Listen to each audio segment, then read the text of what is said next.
Merci beaucoup, Anna. Thank you, Anna. Merci beaucoup, Anna. Thank you, Anna. Merci à la petite Thanks fille to de the little girl Pointe-aux-Trembles. from Pointe-aux-Trembles. Je me souviens. I remember. Je me souviens de I la remember première fois the first que time I j'ai ever saw vu Anna. il y a plus de 10 It ans. was over 10 years ago. Pendant quelques secondes, For a few seconds, je pouvais même pas I respirer. could no longer breathe. Qui est-elle? Je Who me is suis she? demandé. I wondered. Beaucoup de gens A lot of demandent people are exactement asking la même themselves chose that ce very soir. same question Qui est tonight. cette Who brillante is et this belle brilliant and Québécoise? Et beautiful pourquoi Quebecer, est-elle and avec why cette is tête she carrée qui a with perdu ses this lunettes? Anglo who lost his glasses? The day I knew she was the one was we were driving back from Montreal to Ottawa, and the under engine cover had come off, and it was dragging like 1,000 fingernails on the highway. It was dead of winter. We pulled into Herb's repair shop, and I went inside Herb's, and it was completely dark.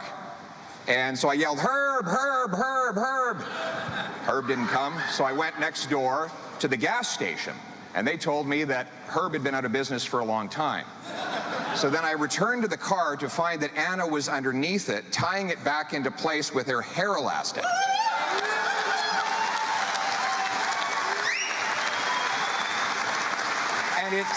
And it stayed in place all the way to the mechanic shop in Ottawa, where they told us we could just leave it that way because she had tied it so strongly. And that was when I realized that I was dating MacIver. But isn't that common sense? Common sense problem solving. La magie d'Anna, c'est la magie du Québec Anna's et du Canada. magic is the magic of Quebec Parce and que ce n'est Canada. qu'ici Because que son histoire her est story possible. is only Because possible it is here. only in this country that a Venezuelan refugee and the adopted son of school teachers could stand on the stage, the leading stage of Canada's oldest and biggest political party. Only here could that happen.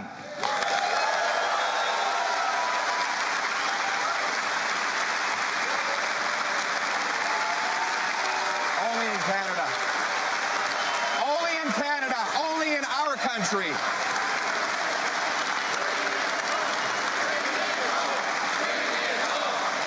Bring it home is right. Thank you.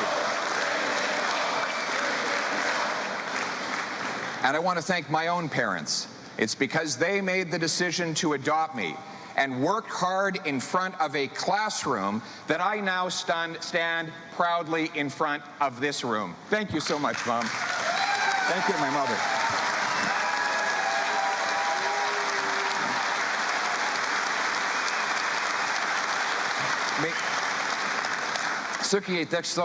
What's extraordinary in this story is that it's ordinary. Where you're born doesn't determine where you'll go. The promise of Canada was that a kid could start anywhere and get anywhere. Hard work used to get you a powerful paycheck that bought you good food and a decent home and retirement in a safe neighborhood and a free country.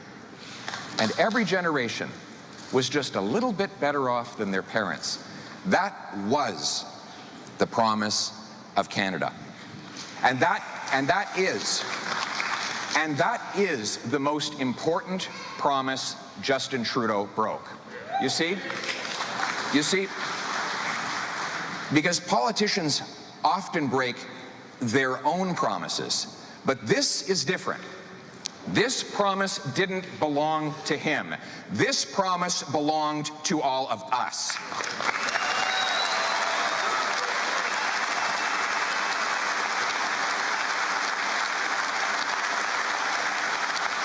But my friends, it is a promise that Canada kept for me, and it is a promise that I will restore for all of Canada after the next election.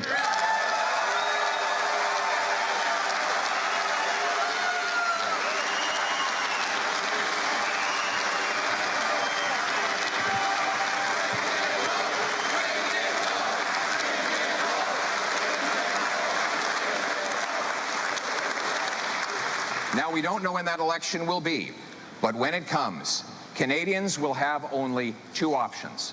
A common-sense conservative government that frees hardworking people to earn powerful paychecks that buy affordable food, gas, and homes in safe neighborhoods. Or a reckless coalition of Trudeau and the NDP that punishes your work, takes your money, taxes your food, doubles your housing bill, and unleashes crime and chaos in your neighborhood. Laissez-moi répéter. Let me repeat that. The choice is either a common-sense conservative government that frees hardworking people to earn powerful paychecks that buy affordable food, gas, and homes in safe communities, or Justin Trudeau and the Bloc that punish you for working, take your money, tax your food, and double your housing bill. And let's be clear, many of these policies are made available thanks to the support of the Bloc. If Quebecers want to get rid of Justin Trudeau for good, only the Conservative Party can replace him for real.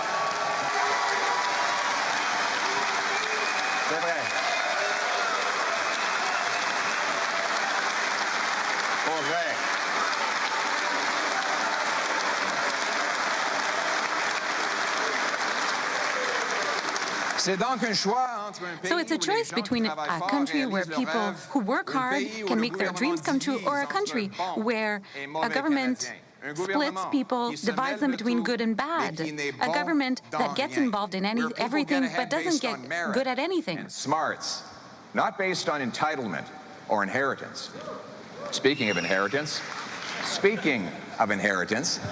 no, I'm not talking about Justin Trudeau's family fortune, which he hid out in a tax-protected trust fund. I'm talking about the country that he inherited. Did any prime minister ever inherit a richer legacy? Did any prime minister ever squander it so thoroughly? Think back to how we lived when Justin Trudeau was elected. No, really, think. Interest rates and inflation were rock bottom. Taxes were falling faster than at any time in Canadian history. The New York Times had calculated that Canada's middle class, for the first time ever, was richer than America's middle class. Thank you, Stephen Harper.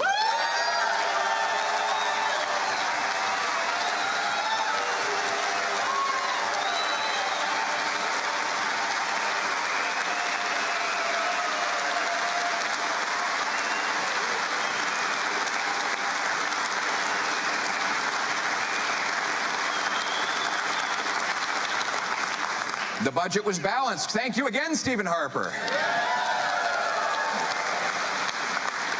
Crime had fallen by 25%, so low that small-town folks often left their doors unlocked. Our borders were secure. Housing costs were half of what they are today. Take-home pay had jumped 10% after tax and inflation. All this despite a once-in-a-lifetime financial crisis in the U.S., and wars in Syria, Iraq, Afghanistan, and yes, Ukraine. Funny how when Stephen Harper was Prime Minister, none of those wars caused inflation in Canada, right? Yes, when Justin Trudeau took over, Canada was rich, affordable, and safe. And he promised that if he had a big government that took more power and more money, he would change everything. And boy, did he ever. That is the only promise that he kept. So what has changed? What has changed? 8 years later, inflation, after already hitting a 40-year high, is back on the rise again. And the economy is shrinking. GDP per capita is actually smaller today than it was 6 years ago, and Canada's growth is now projected to be the worst in the entire OECD, not just for the next 6 years, but for the next 3 decades. Housing costs have more than doubled after Trudeau promised to lower them. It takes 25 years now in Toronto to save up for a down payment. Do you remember when you used to pay off the entire mortgage in 25 years? Some families have to stretch their mortgage out 90 years now, which means that they will have to live to be 120 to ever be mortgage free. Under Trudeau, Canadian homes cost over 50% more than U.S. homes, and you can now buy a castle in Sweden for a lower price than a two-bedroom in Kitchener. It's almost incredible to say these things, isn't it? But this is life after 8 years of Trudeau. Toronto is now ranked the world's worst housing bubble, and Vancouver is the third most unaffordable housing market in the world. Worse than New York City, worse than London, England, worse than Singapore, a tiny island with 2,000 times more people per square kilometer than Canada. Meanwhile, Trudeau's carbon tax has forced 1.5 million people to food banks, and it caused a fifth of all people to skip meals.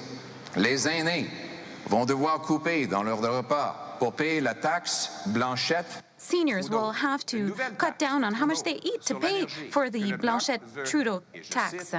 And there's a new tax on energy that they want to radically increase. That's what they're saying. Yes, it costs a lot of money to vote for the Bloc.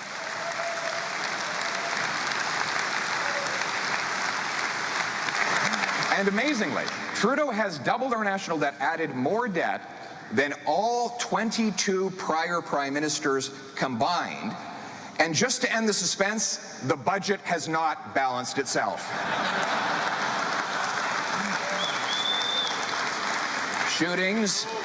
Shootings, gang killings, overdose deaths have all doubled.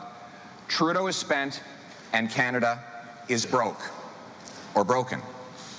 Now, he's objected to that term before, but actually, he agrees with it. Justin Trudeau and I agree that things are broken. We just disagree on what and who broke it. You see, he blames the country itself. He blames Canada. He says our country has no core identity. By the way, my daughter keeps heckling me over there. She does this at home all the time. She's preparing to be a member of Parliament, so...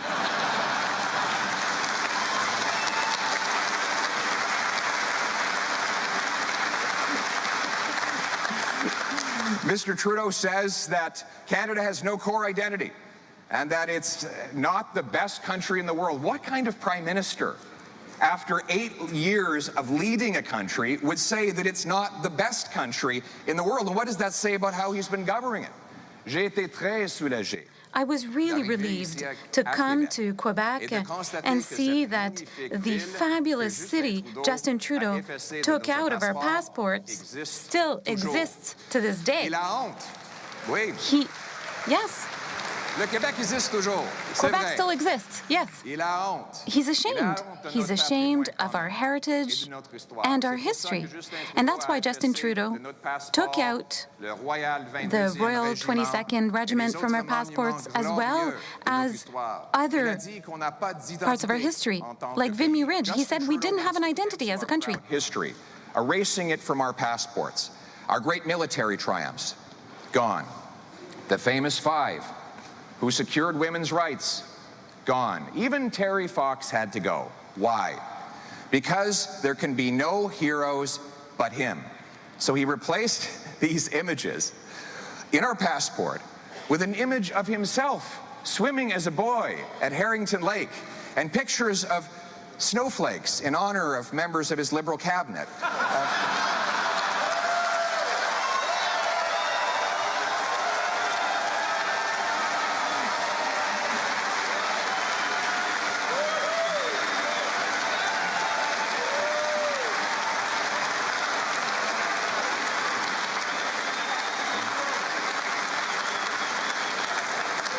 You know, this business of deleting our past must end.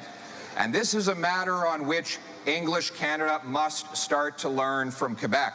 Quebecers, and I'm saying this deliberately in English, do not apologize for their culture, their language, and their history. They celebrate it, and all Canadians should do the same.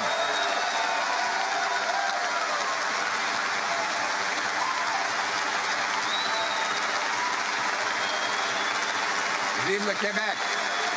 Vive la nation québécoise! Vive la nation québécoise! Long live Quebec, and Quebec's nation. Les Québécois se battent pour préserver leur langue et are leur fighting culture. to keep their language and their culture. My father, who was French-Canadian, promised me that Santa Claus would be more generous if I was able to write down my wish list in French. Mais malgré ça, j'avais perdu mon français pendant mon adolescence. I'd lost the ability à to Calgary. speak French Et je during travaille chaque jour my teenage years in Calgary. pour And l'améliorer. every day I try to improve my French. And that's why Anna and I are determined to speak French to our children and send them to French school. C'est aussi.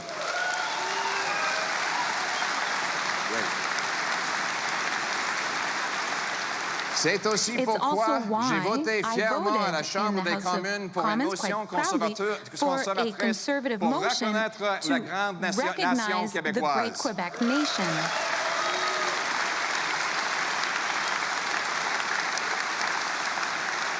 Et c'est pour ça que je serai toujours un allié du Québec, du peuple acadien et de tous les francophones à travers le pays.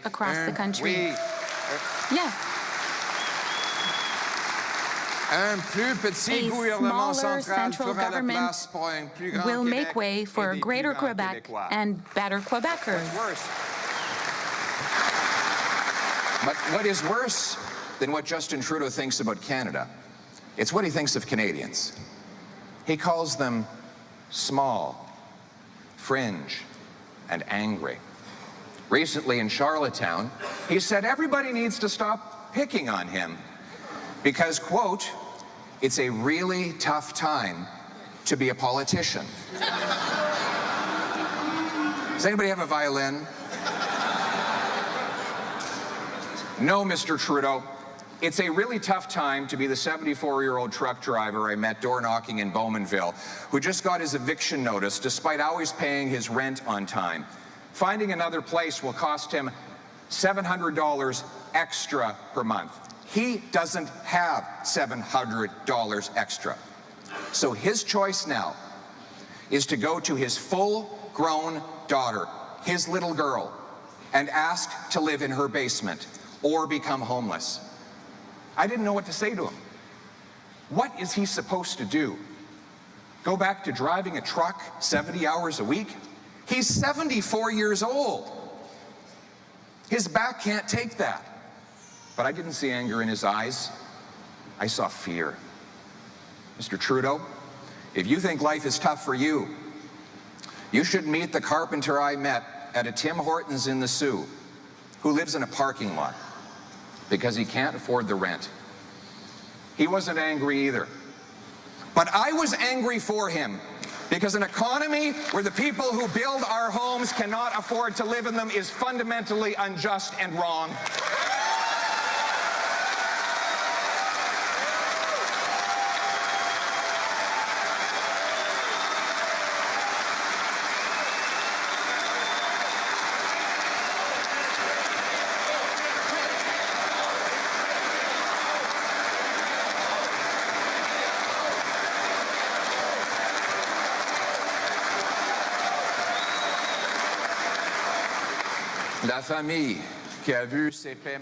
The family that saw its mortgage payments increase by $1,000 a month, that family's not angry. They're just afraid that they won't be able to keep their family home. The Prime Minister thinks he has it tough.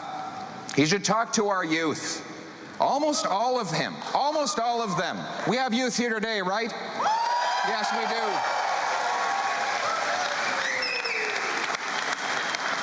Almost all the young people I meet these days, they have 2 jobs, sometimes 3. Not to save up for a home, they've long ago given up on that goal, but just to avoid getting evicted.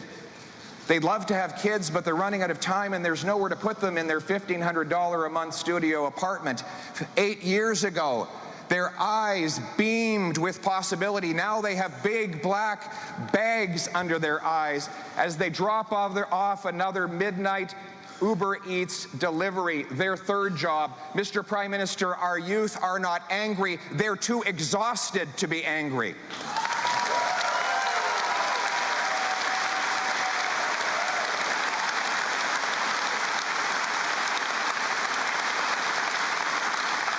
He should meet the mom who broke down and told the cashier at the grocery store that all that she can afford is the half-price chicken that is past expiry, which gives her family food poisoning. And the cashier said, "I can relate. I live in a tent." It's not anger in their voice, Mr. Prime Minister. It's anxiety. They can't sleep at night because they don't know what they're going to feed their children in the morning. If Mr. Trudeau thinks politicians have it tough, he should meet the veterans that asked his department for help with post-traumatic stress, and they were told to consider instead medical assistance in dying. Remember, this is the Prime Minister who famously told our veterans that they were asking for more than he could give. These soldiers and veterans are not angry either. They are heartbroken that the freedoms they fought for abroad are not respected or repaid here at home.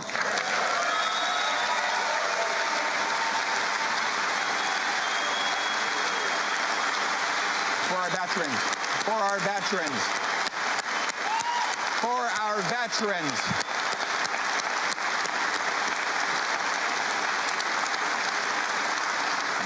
And instead of apologizing to these people for the hell he's put them through, Mr. Trudeau instead calls them names. He wants Canadians to blame each other and not him. He divides divides to distract using race, religion, region, sexuality. He thinks that if you're afraid of your neighbor, you'll forget that you can't afford your groceries. You see, Mr. Trudeau and I agree that things are broken. We just disagree on what's broken and who broke it. He thinks the people are the problem. Canadians know he is the problem.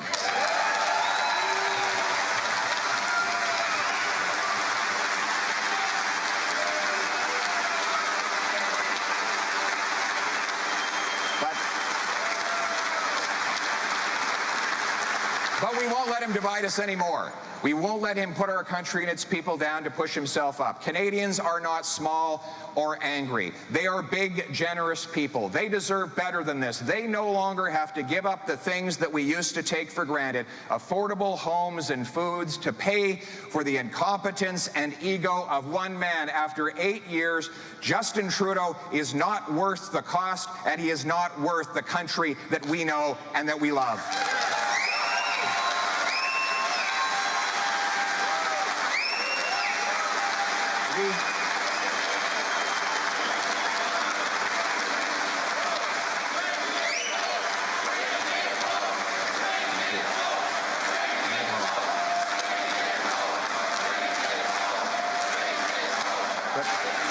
You know the hopeful thing in all this?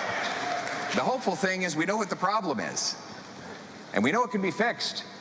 Because life wasn't like this before Trudeau, and it won't be like this after he's gone, which proves that we can turn the hurt into hope. Ladies and gentlemen, we will do this with a Prime Minister that unites all of our people, that casts aside the things that divide us and focuses instead on the things that we have in common. A Prime Minister that opens his arms and wraps them around every single Canadian, every region, with every story, because we have one common future that we share together, right?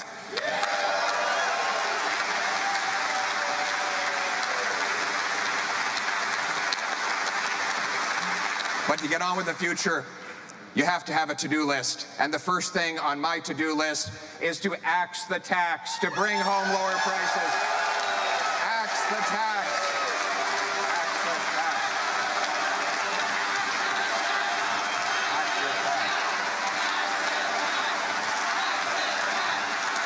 Axe the tax. Axe the tax. On va abolir la taxe Blanchet-Trudeau. The carbon tax is not just a tax on gas and heat. It's a tax on food.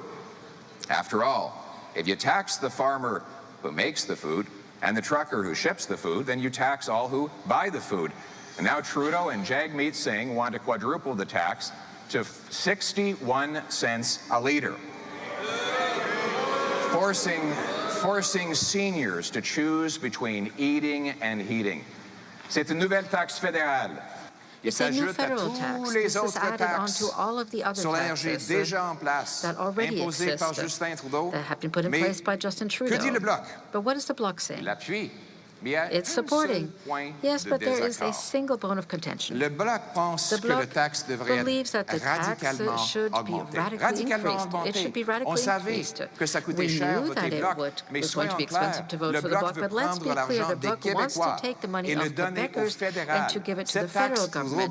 This Trudeau-Blanchet tax is in fact a tax on the gas used by farmers who grow food and the truckers who transport the food. So it's a tax on all of those who buy food. C'est une taxe sur les travailleurs et les propriétaires des petites entreprises dans les banlieues et dans les régions qui ont besoin de leurs camions pour travailler. J'ai un message pour M. Blanchet et M. Trudeau. Dans les régions, les gens ont besoin de leurs camions et leurs voitures pour leur quotidien et vous n'avez pas le droit de piger dans leurs poches encore.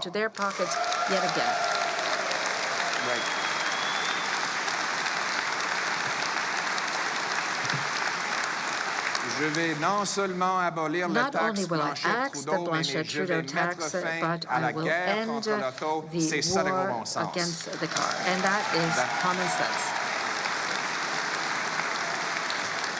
There's a second tax I'll get rid of, the inflation tax. Yes, inflation is a tax. When governments print money to fund their spending, they raise prices.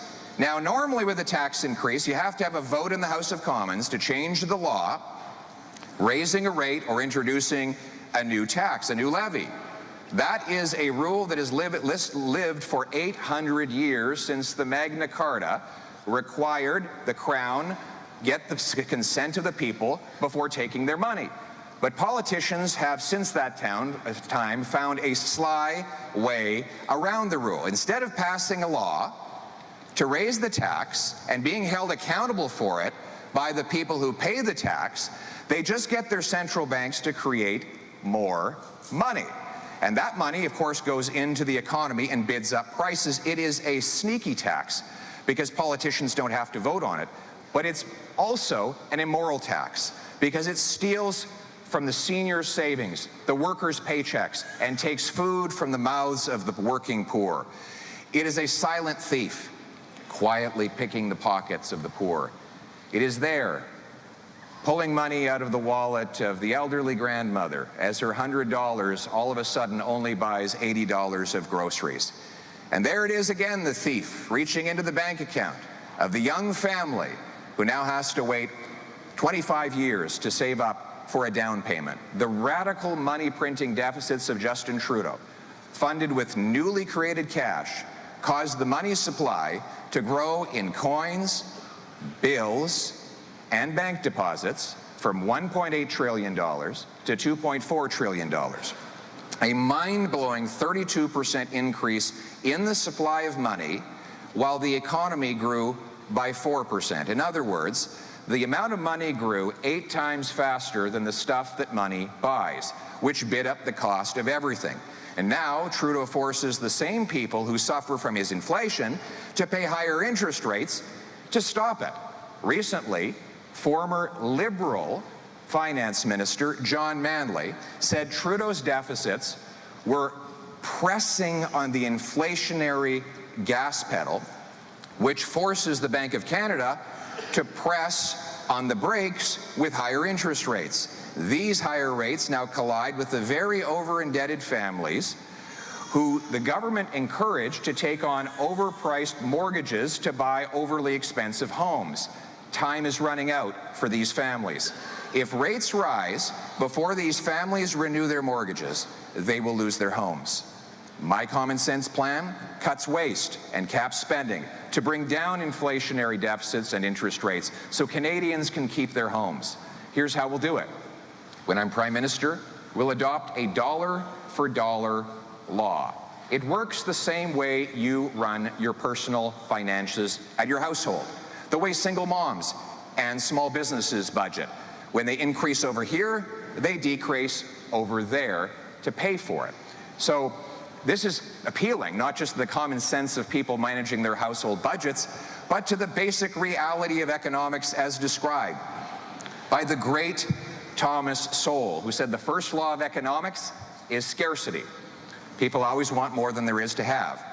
And the first rule of politics is to ignore the first rule of economics. But we're going to bring that rule inside government. Every time a politician has a bright idea to spend money, he will be forced to root out waste in his own department to pay for it, rather than just passing the bill on to you in higher inflation, taxes, or debt.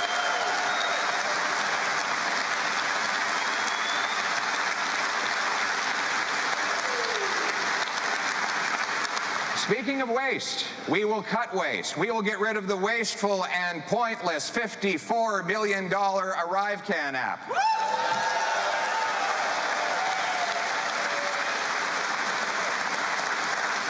You know, it's funny. It's funny, a couple of IT workers, as a gag, decided to see if they could design the ArriveCan app from scratch. And they managed to do it in a weekend, and it didn't cost $54 million. My suggestion is that they send that app to Trudeau and call it the ResignCan app.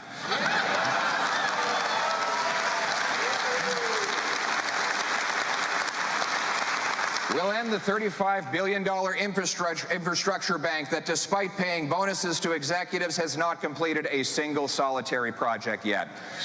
We will stop giving money to foreign dictators and global bureaucracies like the Beijing-controlled Asian Infrastructure Bank.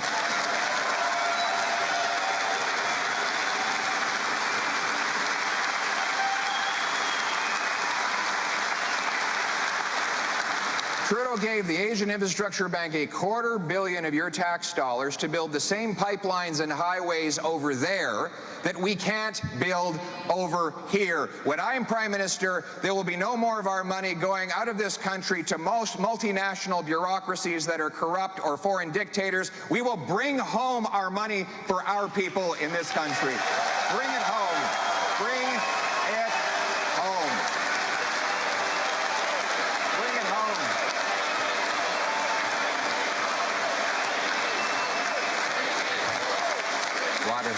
Water. And we will end bonuses for incompetent government executives and central bankers who fail to do their jobs. Et nous n'allons plus financer les dépassements. We will no longer finance the cost overruns of the private sectors and other levels of government. If the other governments are unable to manage their budgets, they will have to find the money. We will no longer give the responsibility over to the taxpayers. They already pay too much. And we're going to restore and enforce the low inflation mandate that Brian Mulroney legislated into place in the early 90s. It will mean the Bank of Canada, once again, will have only one job, and that is to keep inflation low for Canadians.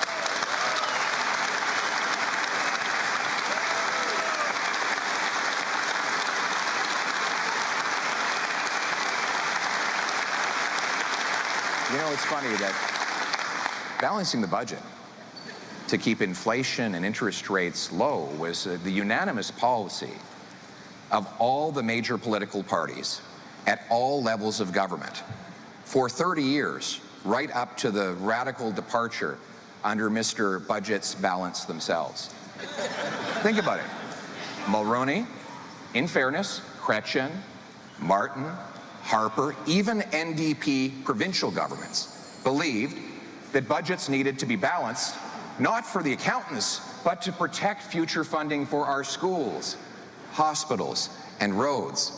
That common sense consensus drove down debt, inflation, unemployment, while growth rocketed up to quarter-century highs. And many common-sense grassroots Liberals and New Democrats still believe it today, even if their out-of-touch leaders do not. Ici, même au Québec, sous le leadership de, but even in Quebec, under the leadership of, let's say, Lucien Bouchard, a sovereigntist, they have balanced the budgets in order to maintain social programs. And the time has come to restore this consensus that is based on common sense in order to vanquish inflation and to protect our future. We should create more of what cash buys, grow more food, build more homes, and produce more resources right here in Canada. Bring it home.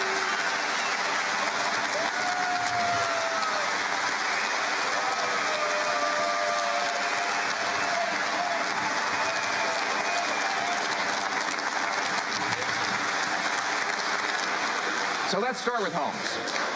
Let's start with homes. Thank you. We've got a very excited group over there. Those are my friends from Brampton up there. Good to see you, Bob and friends. We need homes in Brampton. We need homes everywhere. We need to stop printing money and start building those homes. L'accès au logement. Après 8 ans de Access Justin to Trudeau, housing after 8 years of Justin Trudeau dégénère. is falling apart.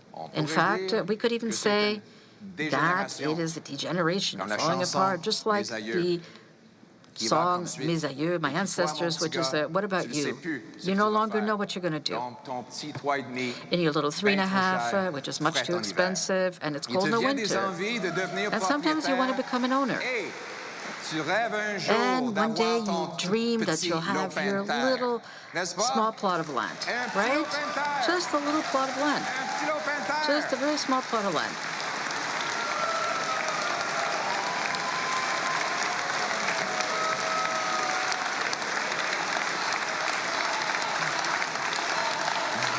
Gros bon sens, gros bon sens, gros bon sens, gros bon sens. It's common sense. It's just common sense. C'est une belle mélodie. And it's a beautiful tune. Dégénération. All about degeneration. But why just a little plot of land? That's the least of the things that we could hope for if you work hard. And since we have so many empty lands here in Canada, just anybody should be able to buy a house. In fact, this should be the least expensive place to buy a house. This should be the cheapest place in the world to own a home. In fact, there are only 4 countries on planet Earth that have more land per capita than we do. So with all this land, why is it that we have the fewest homes per capita in the G7? Well, the answer is that we built fewer homes last year than we did in 1972. Our population has doubled, and we're building fewer homes. Now, let's figure out why that is. What do you think is the most expensive thing that goes into building a new home in, say, Vancouver? Labor? Lumber? Land? Nope. Government. And we know this because C.D. Howe did a study where they compared the cost of materials, labor, land, and profit to the final sale price. And there was a $1.3 million gap between them. In Toronto, it was $350,000. That gap is the taxes, the delays, the consultants, the lawyers, the charges, the fees, the zoning changes. On and on it goes. These costs drive up the price of Canadians to buy a home. Canada has the second slowest building permits in the OECD. The UK and US offer building permits 3 times faster without compromising safety. Une autre étude montre que l'hôtel de ville à Montréal. Another study shows that Montreal City Hall has prevented the construction of 24,000 new houses and apartments. By the courts because they blocked 2,000 homes right next to a transit station that was built specifically for those homes. And what is Trudeau's response? He gives these local bureaucracies more money to build themselves up and block homes. He has not built homes. He's built bureaucracy. Now, at a federal level, he's built up a bureaucracy at the CMHC that slows down financing for the builders of affordable apartment units. All the while we have a homelessness problem. When I'm Prime Minister, my government will stop giving tax dollars to gatekeepers.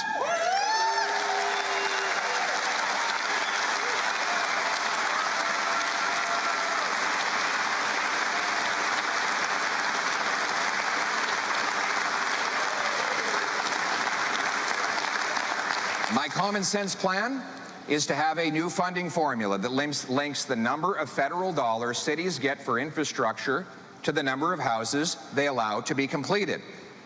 More specifically, we will require big cities permit 15% more home building per year or lose federal infrastructure money. Pas de logement, pas d'argent fédéral.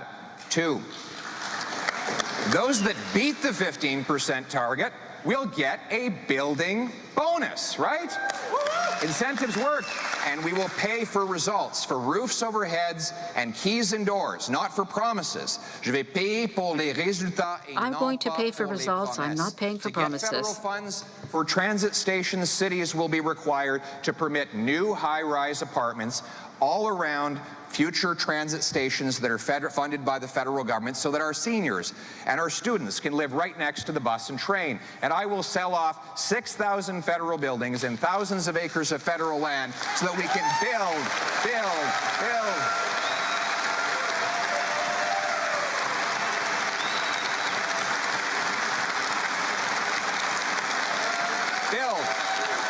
Bring it home.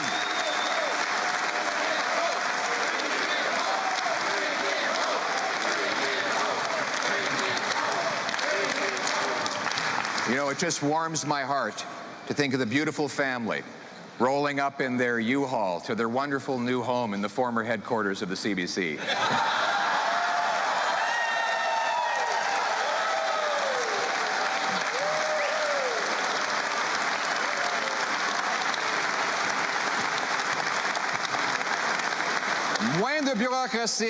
Less bureaucracy, more houses. Canadians have powerful paychecks to pay the rent and mortgages. We will liberate the mighty strength and smarts of our workers to make more of what we need. We will honor hard work in this country, and that's about more than money. Work brings dollars and dignity, paychecks and purpose, burdens and blessings, a good living and a good life. But today, there's a war on work, with taxes that punish earners and gatekeepers that block jobs. Every time a worker turns around, he's punished for doing the right thing. You make it, Trudeau takes it. Oh, you want to take an extra shift? They claw back your child benefit. You get a bonus. They bump you into a higher tax bracket and take away your reward. You're on disability. You want to get a job? They take away your medication. You're an immigrant doctor. Forget it.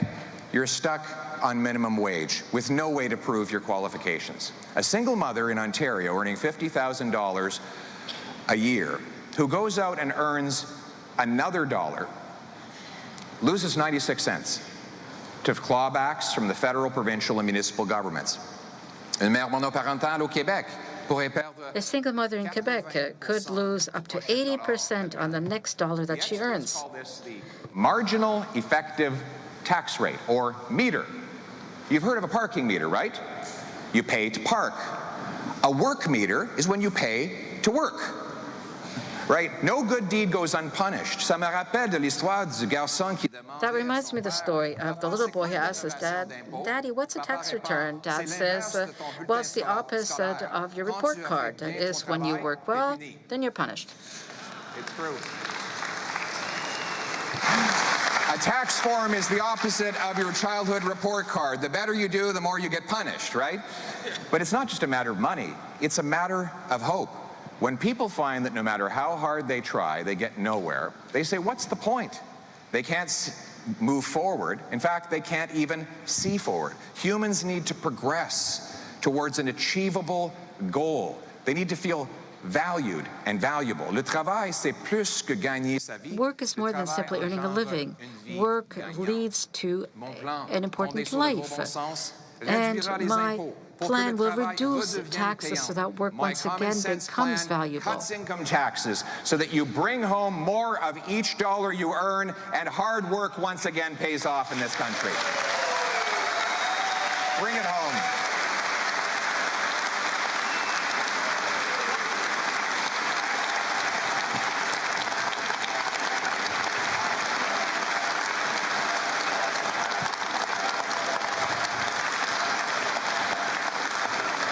But in order to bring home a paycheck, you first have to have a job.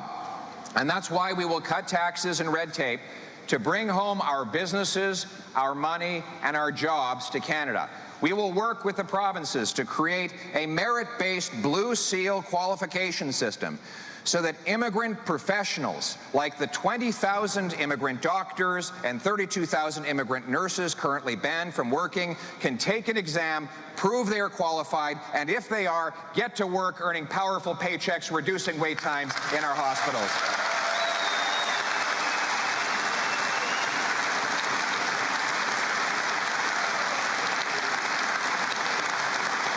And without apology, we will bring home our energy and resource jobs to this country. Absolutely.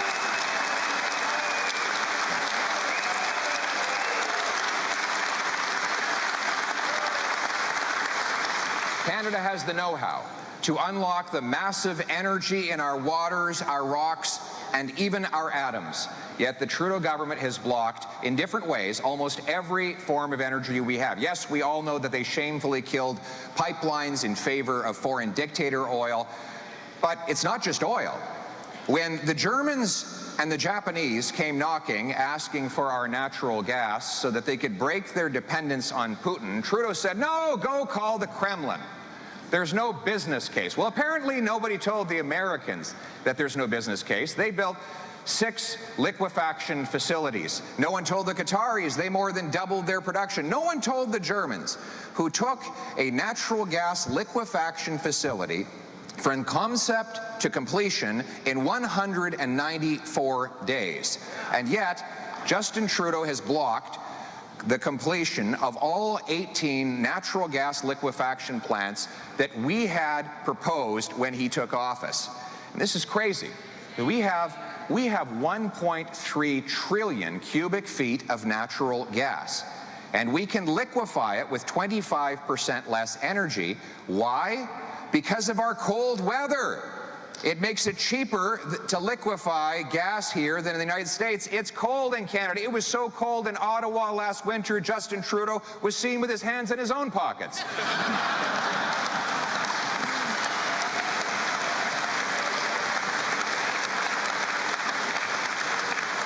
His environment minister has protested against nuclear power, and his fisheries department blocked Nova Scotia from developing zero-emissions tidal power from the oceans. And what has all this done for the environment? Nothing. With all these taxes and all these gatekeepers, Canada has missed every single emissions target and now ranks 58th out of 63 in combating the real problem of climate change. The International Energy Agency says the world will be using 50 million barrels of oil every single day for the next 20 years. And that's under the most restrictive scenarios. And Trudeau and the NDP want that oil to come from polluting tyrants like Iran and Venezuela. I believe that the country that invented the Canadarm and insulin can produce these barrels cleaner and greener than any other country on earth.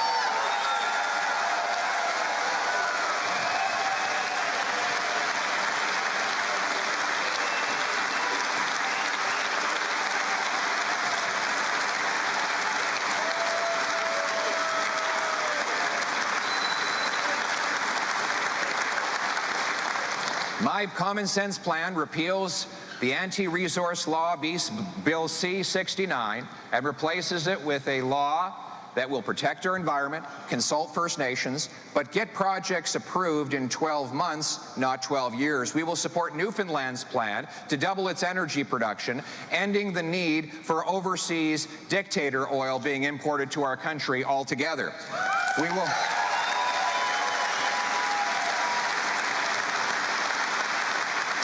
massively increase production of emissions-free energy by green-lighting green projects like zero-emitting, small modular nuclear reactors.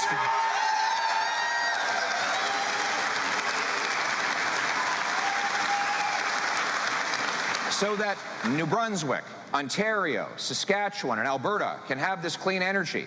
And carbon capture and storage will make our oil sands the world's lowest emitting. We will approve more hydro dams and tidal wave power to turn water and gravity into lightning. We will grant permits for natural gas plants to safely ship it off to replace dirty coal in Asia and to break European dependence on Putin. Yes.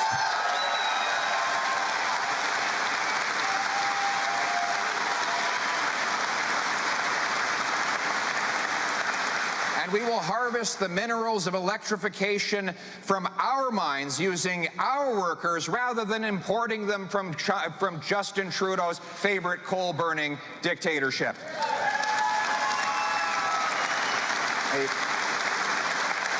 Et je sais au Québec. And I know in Quebec, hydropower rhymes with pride. And that is true because Quebec has genius in building dams worldwide, and it's recognized. And Quebec needs 100 additional terawatt hours by 2015 in order to meet with the increasing energy need. That represents a 50% increase in current production. In order to fight the true problem of climate change, we need more hydropower and quickly. My common sense plan uses technology and not taxes by inciting companies to reduce their emissions, by greenlighting green projects such as dams and wind power. Let's put an end to all of these increased studies and obstacles on a federal level by producing minerals here, not importing these by China. And that's our choice. Blanchard and Trudeau want to radically increase the price of traditional energy, but I want to reduce the price of green energy. They're opting for taxes. I'm opting for technology. They are choosing to send our money to foreign dictators. What I'm choosing to do is to work with Canadian workers.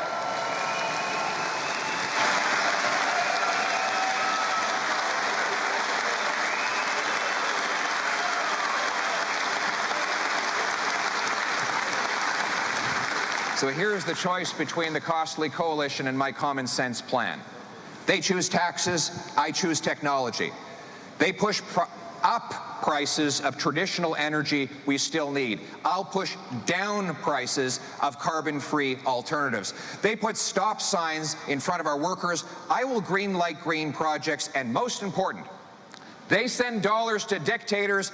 I will bring home paychecks to our people in this country. Bring it home. Bring it home.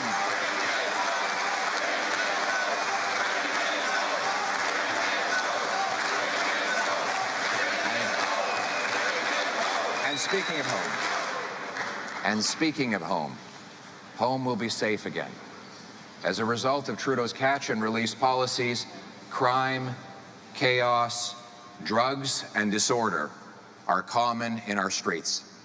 His catch-and-release bail law, C-75, allows a thug to assault an elderly woman in the morning and be out on bail by noon to do it all over again. After the law passed, Vancouver police had to arrest the same 6,000 criminals. I'll start again. It's so baffling that it's hard to actually appreciate the numbers.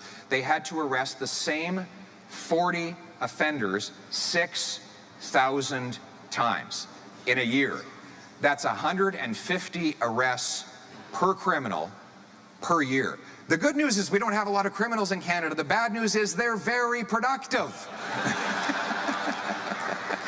So if you put those highly prolific criminals in jail, you'll have less crime. Now, Liberals and New Democrats say this is so simplistic and you'll have to build all these jails. Funny thing is, when we did it under the previous Conservative government, not only did we bring crime down by 25%, incarceration rates actually fell. Why? Because we targeted the worst offenders and we scared all the other potential offenders away. So we had so much less crime, we actually needed less prison space. It's common sense, my friends.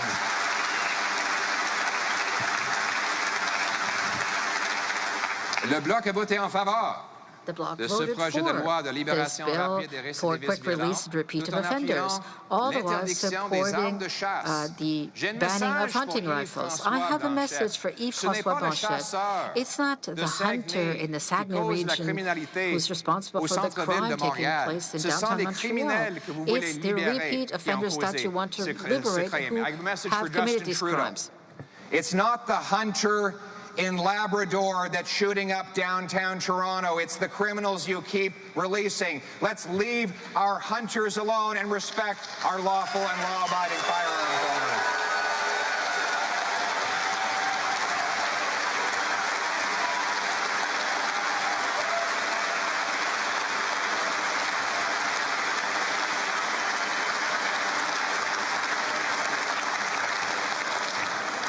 So my common sense plan is jail and not bail. Jail and not bail for repeat violent offenders. We'll reverse bans on hunters and licensed sports shooters, and we'll use that money to jail gangsters and bolster borders against illegal drugs and guns from the United States. And we will give treatment, not decriminalized and tax-funded drugs, to addicts. We will bring home our loved ones drug-free once again.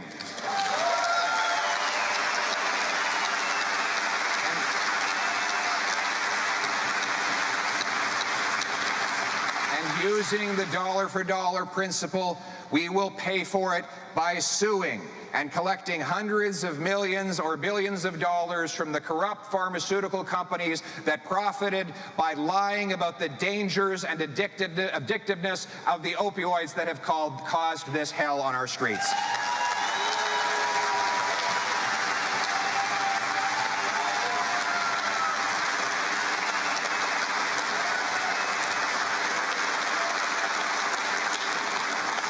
We will bring home our loved ones drug-free, and we will bring home safety again to our streets. The safety of our country in a dangerous world depends not on attending yet another gab fest at the UN or, God forbid, Davos. Nor do we secure Canada by sending more and more aid to foreign dictators. It is by standing on guard for our country and rebuilding our military at home that we protect our country.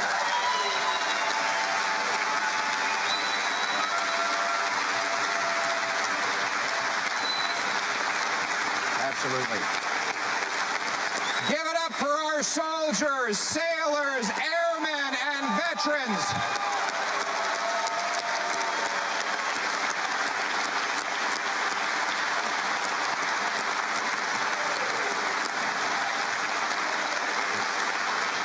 We'll take resources from back office bureaucracy and incompetent procurement and put it on the front lines to rebuild our military and honor the brave men and women who protect our freedom.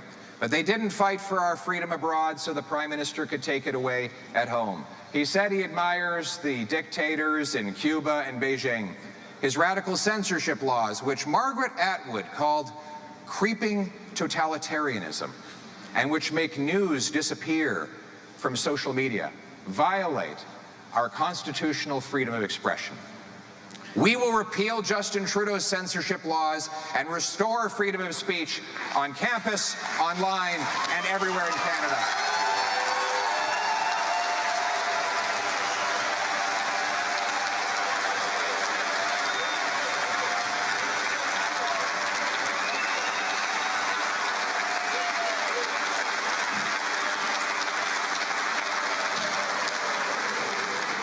We will enact a foreign influence registry to expose those paid by foreign dictatorships to interfere in our democracy. And we will shut down foreign-controlled police stations. No sovereign country should ever let a foreign dictatorship run police stations on its soil.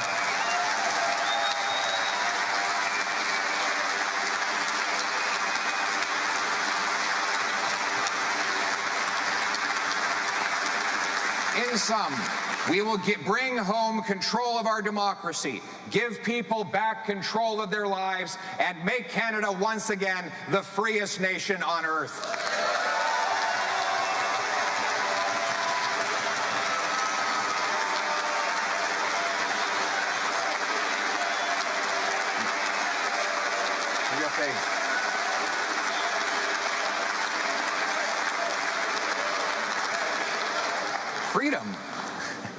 freedom used to be uncontroversial. Freedom was part of the Canadian consensus. Liberals believed in liberty, conservatives believed in conserving it. Today's liberals run down freedom so that they can justify taking it away. So often today, we hear that we can't allow freedom, that we need bureaucrats and experts to dictate what ordinary people can hear and say, because ordinary people, in quotation marks, can't make their own decisions. But let me tell you, my friends, I've met these so-called ordinary people, and they are not ordinary. They are extraordinary. And they have the common sense of the common people to make their own decisions and be masters in their country. Que monsieur et madame tout le monde ont besoin du ordinary men and women need the pour prendre government leurs to décisions. make decisions on their behalf. Ce n'est pas vrai. That's just not true. Si vous voulez voir If you want to see la bonté, kindness, la grandeur greatness, et le génie, and genius, ne regardez pas à don't ceux look qui at sont those au sommet. at the top. Regardez Rather, plutôt les gens look around you. autour. Vous savez, You nous know, les appelons we call les them gens ordinaires. ordinary people, Mais ils ne sont pas ordinaires. but they are not Ils sont ordinary. extraordinaires. They are extraordinary. La mère monoparentale The single mom travaille debout who works toute la standing journée, up all day long rentre à la maison and comes home épuisée, exhausted enseigne les and mathématiques teaches à math ses enfants to her et children équilibre and son balances budget familial her household avec un budget salaire minimum. Elle with n'est minimum pas wage. ordinaire, She mes is amis. not ordinary, Elle est dear friends. She is extraordinaire. extraordinary.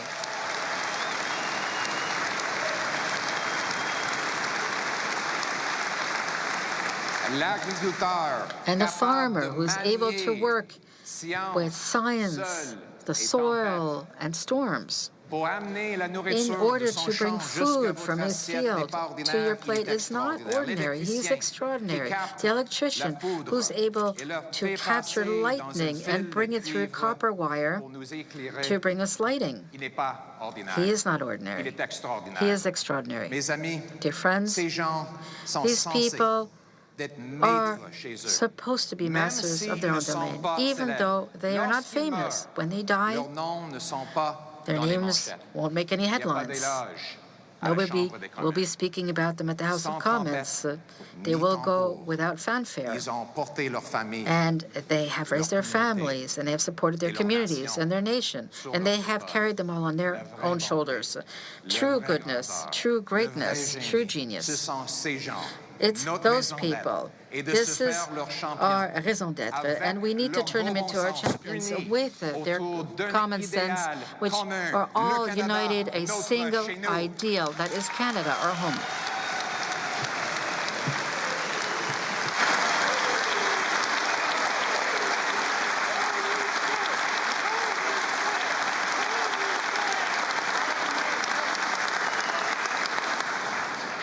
Yet these extraordinary people feel like strangers in their own country, with how horribly things have changed, and with the Prime Minister trying so hard to erase our memories.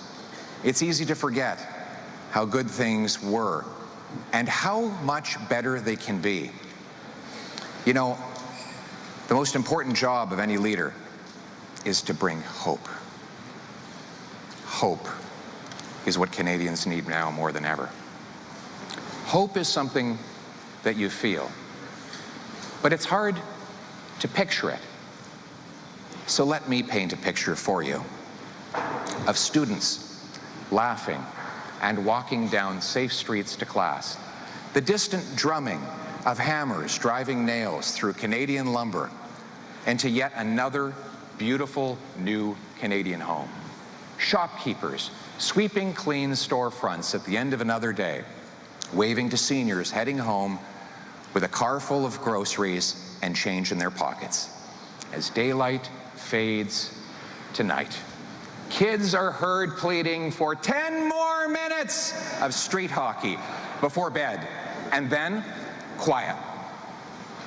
And a young couple sits on their front porch, soaking in the summer warmth. A Canadian flag hanging gently but proudly from the front of their house, with a cold drink in one hand and a paycheck in the other.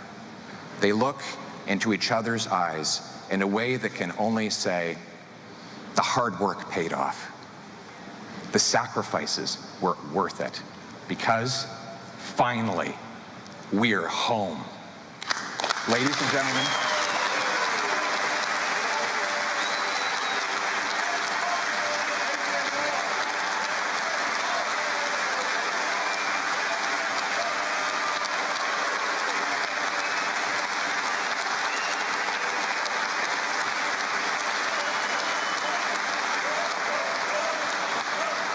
ladies and gentlemen, that is what it means to bring it home. These are our people.